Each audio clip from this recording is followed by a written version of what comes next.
Hello, it's Panda Mirror Draws here. Um, about 2 years ago, maybe three, I had a video talking about Silk, the comic book character, the Marvel comic book character. And I did it for an assignment, and I said some things, and honestly, I stand by them. But one thing specifically that I said was something along the lines of, I will never buy another Silk comic again because this was so bad, blah, blah, blah, blah, blah, blah, blah. It just all felt like a big middle finger to me, and I don't appreciate that. Like, I had to pay actual factual money for this, and I received an unsatisfactory product. And I think that's something that we all need to remember.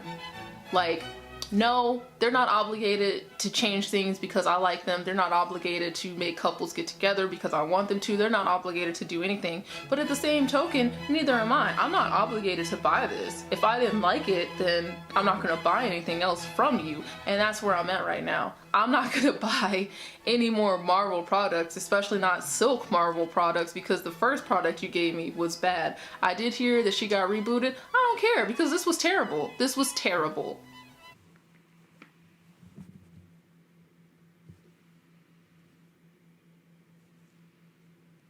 But I will say this.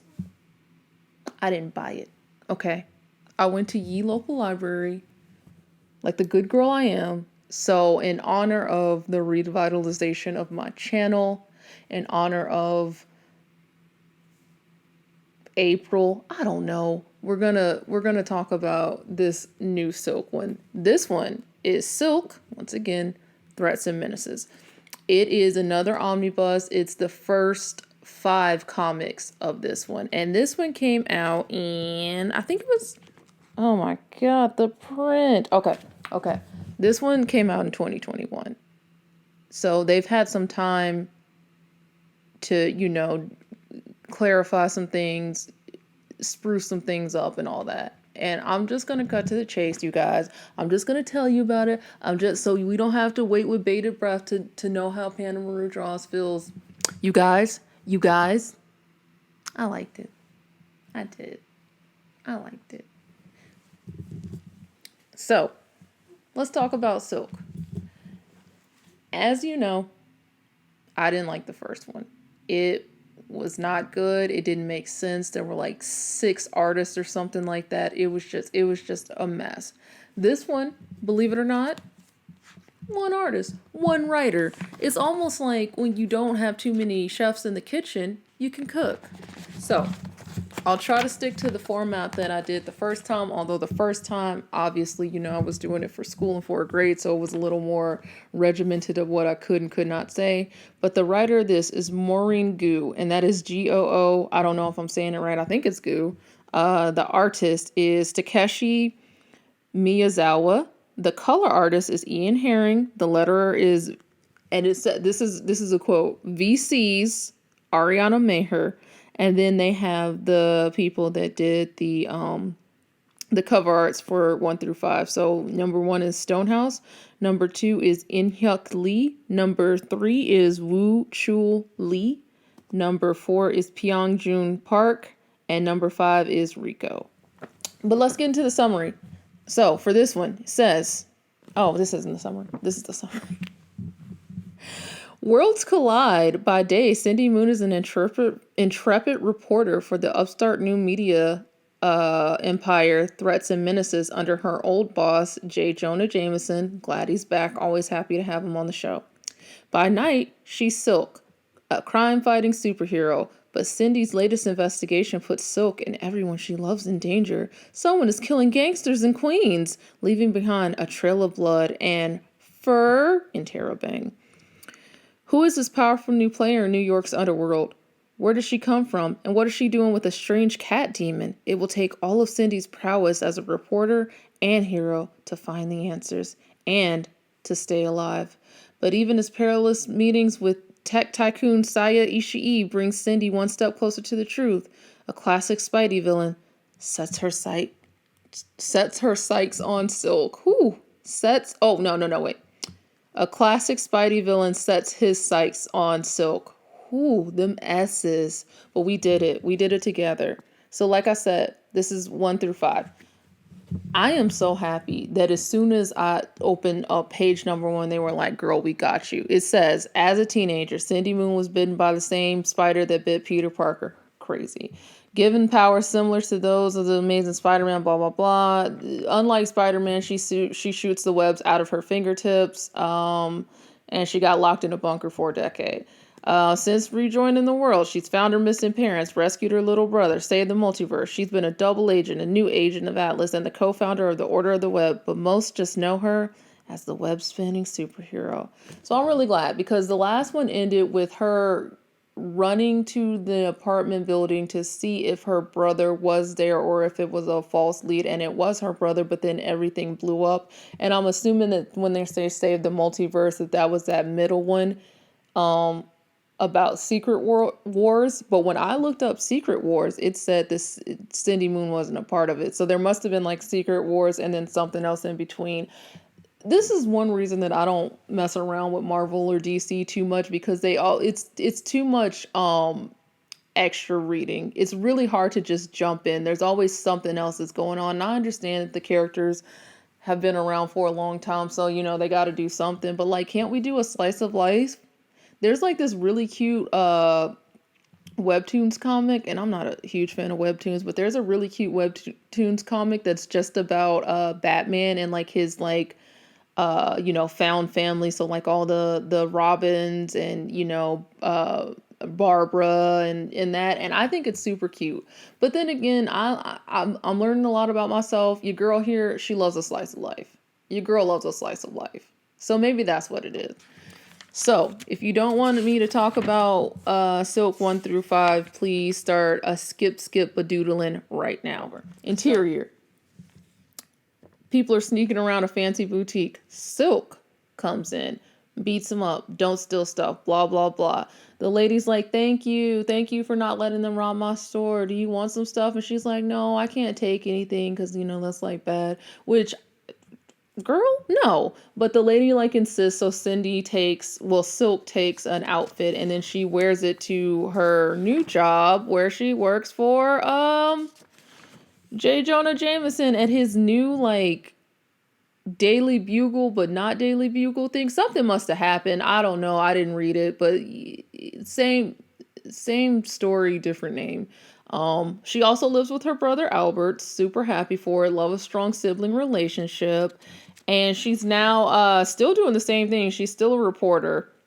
So one of her reporter colleagues is like, hey, do you want to go check out something with me? And she's like, sure. And it's a bloodbath, y'all. Just dead gangsters everywhere. There's blood all over the place. It's super gross.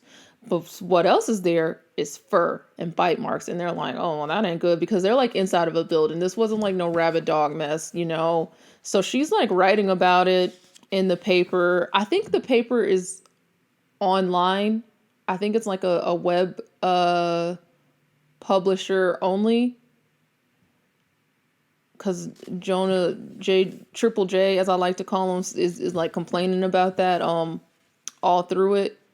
So she's like, who's killing these gangsters? And then she doesn't know, but we're omniscient, so we get to find out that it's this giant cat demon. And then there's this lady with him or her. I think the cat lady identifies by she her pronouns, I think.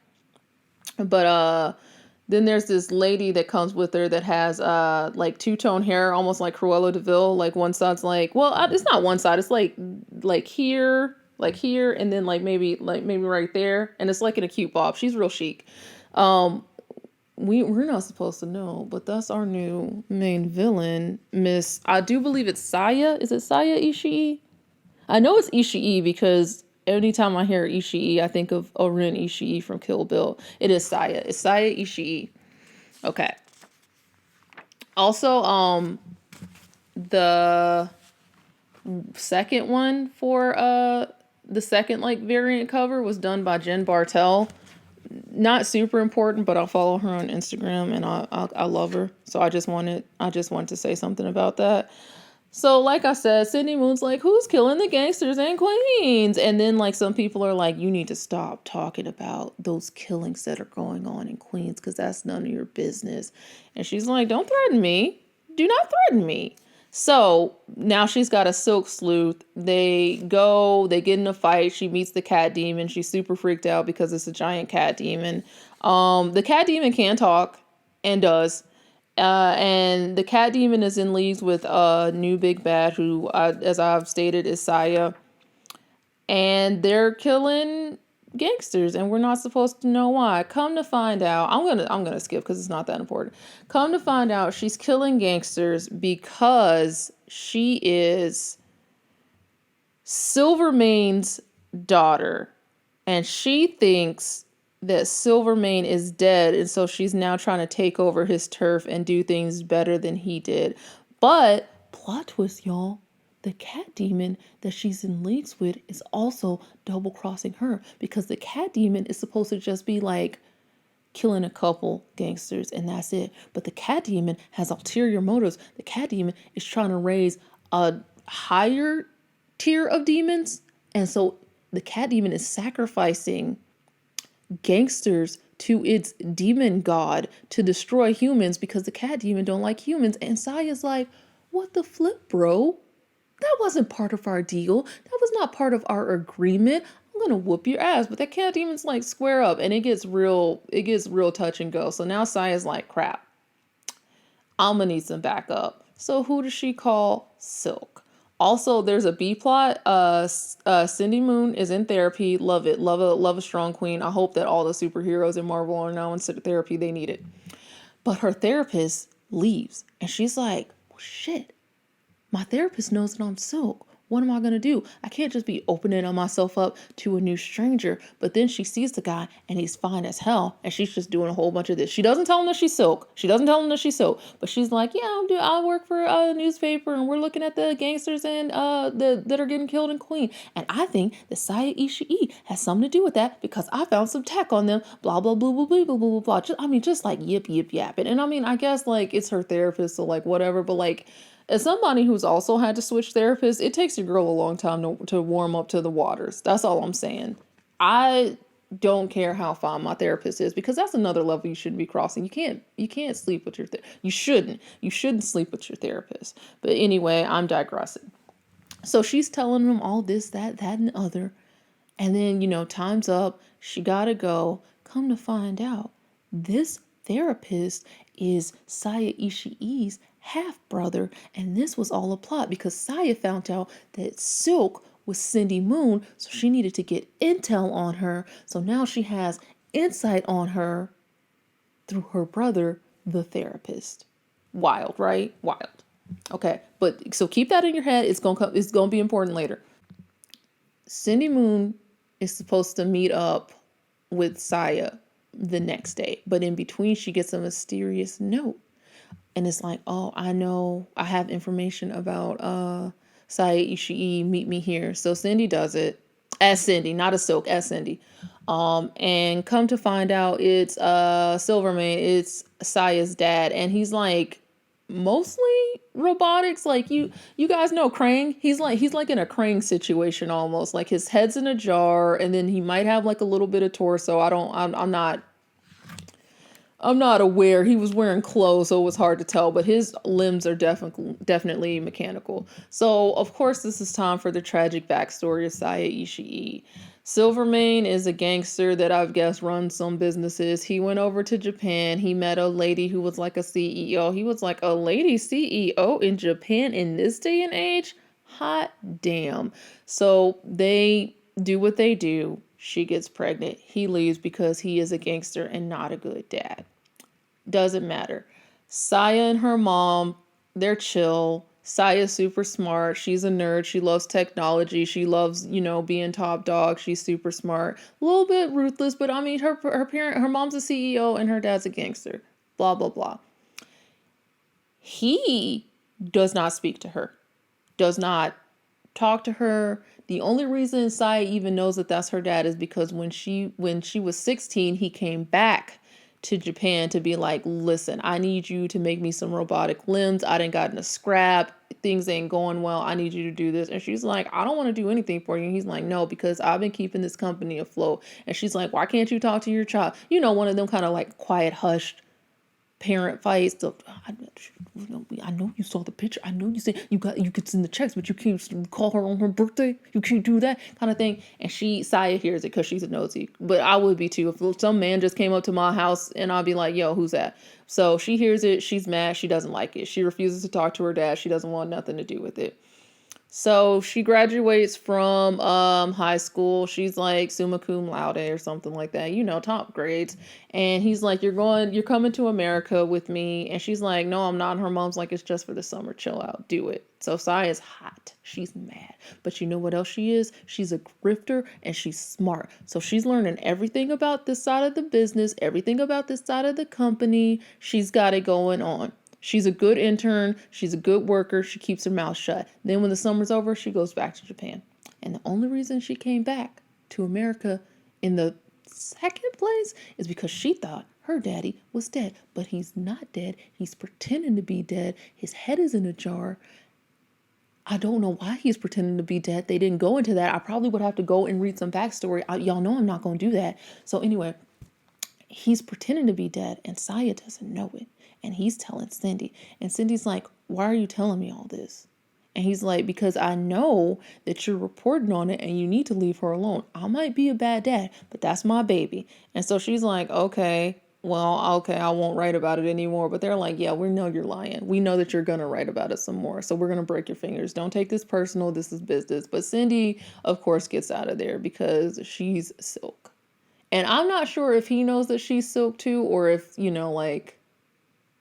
he just thinks like, oh, wow, that's a scrappy young reporter right there. So Saya comes to Cindy Moon. She's like, hey, I know we're not on the best of terms right now. I need your help. Kasha, that's the cat demon, is trying to summon some kind of higher echelon of demon to kill all the people. And so you don't have to do it for me. You can do it for the greater good. But I do need you to do something. Call your crew, do something. So she calls Spider-Man, but Spider-Man is fighting another villain, possibly in another dimension. I'm not sure. She calls another one of her friends and she's like, I'm also busy. So Cindy's like, crap. So she's got to assemble the crew that she's got, which is her brother and her friend. I do believe her friend's name is Lola. Lola was in the other one, and honestly, I was glad she was back. I was like, oh yeah, she's back. She was the black girl with pink hair. I'm pretty sure her name is Lola. So they get together. They're doing recon-esque, hacker-esque tech support. They're not getting into the meat of the fight. So they go down there. Kasha's summoning this demon. Saya's mad. Silk's mad. They scrap. Saya gets one of her little tracker things into Kasha's ear. Head blows up. So now they're leaving and Silk's like, hey, I know this was a temporary truce, but you can't be doing what you're doing. You killed a lot of people and to take over New York. Her whole weird plan was to rough up the gangsters to then get them to all come together to be on her side so she could have full control over the gangs of New York.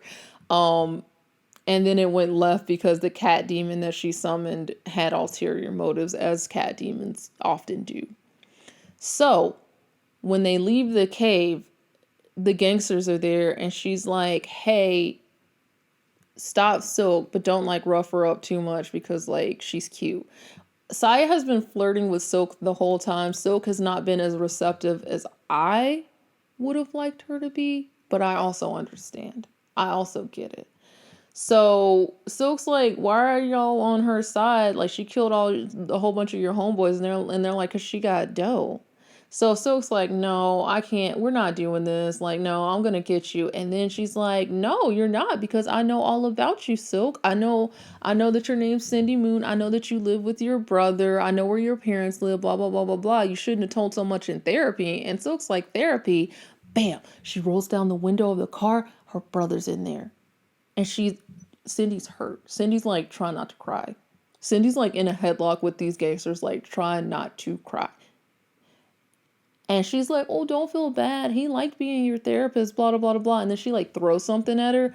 And so they get away, but whatever. We knew that was going to happen. It's only 1 through 5. And then on the cloth, it says, we'll always have the cave, which I thought was super cheesy. And I didn't like that so much. But I also, if I was a villain, I would also be doing mess like that. So even though I didn't like it and I thought that it was, a little hackney, I am that girl. I am that hackney, ham-fisted girl. So how can I really judge?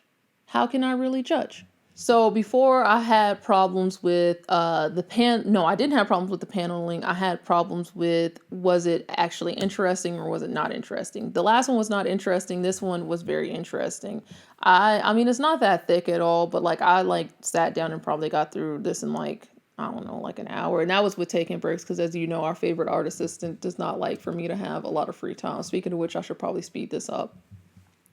Another thing I had problems with, there were like 4 or 5 different artists in the last one, and they changed their styles, and it was very confusing because some people was like, okay, that's her, that's her, that's her. But other times I was like, I don't know, is this the same person from last time or is this somebody else? Now, it's been a while since I read comic books, so this is how Stacey Lee draws. And then number 4, I think, is the Fantastic Five one. So this is how Martello draws. And then number 7, this is how Ford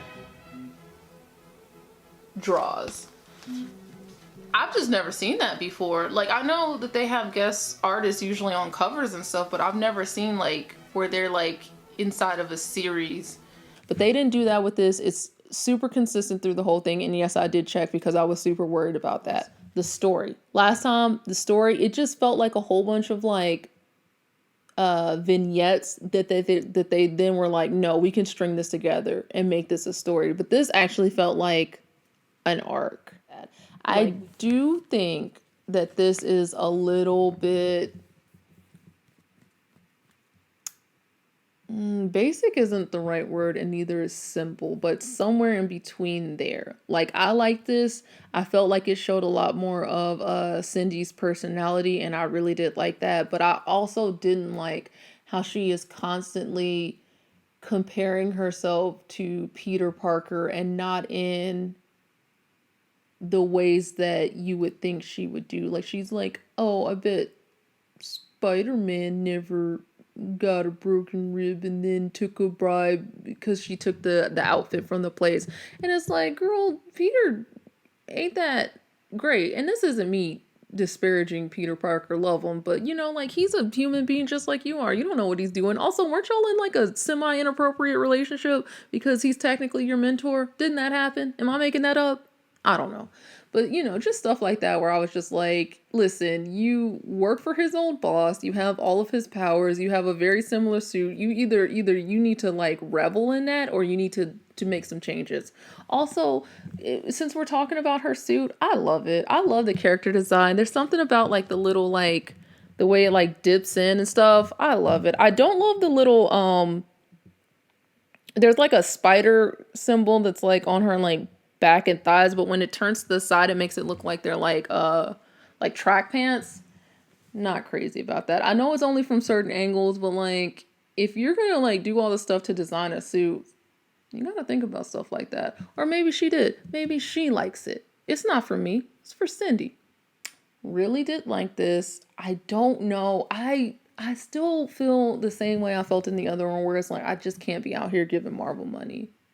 I just can't be out here giving Marvel my hard-earned coins.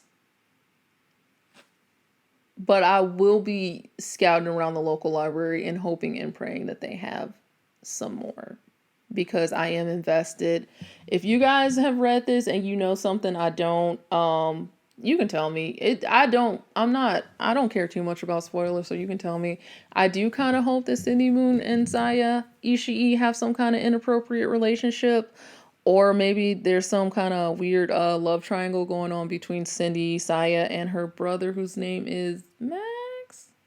No, you know what? No, I don't want that, because he broke doctor-patient confidentiality, And he already knew that this was going to be a bad situation before. So no, I don't want that. I want her to be better than that. Unless it's one of those revenge things, like, she like strings him along. He's like in love with her. He like proposes and she's like, ha ha ha.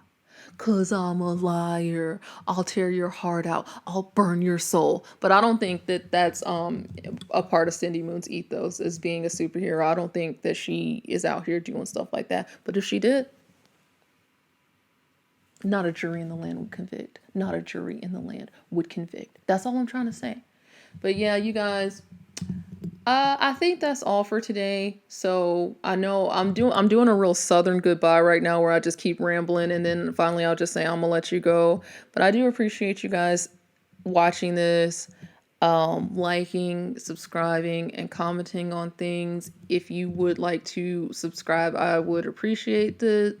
If you don't want to, if you could do me the favor and just watch a couple of my videos back to back, because that puts it like higher in the algorithm. I don't know why. I don't really know how YouTube works. But yeah, that's pretty much all for me. See you guys later. Also, how do we feel about this wig? I'm kind of loving it. All right, I'll see you guys later. Bye.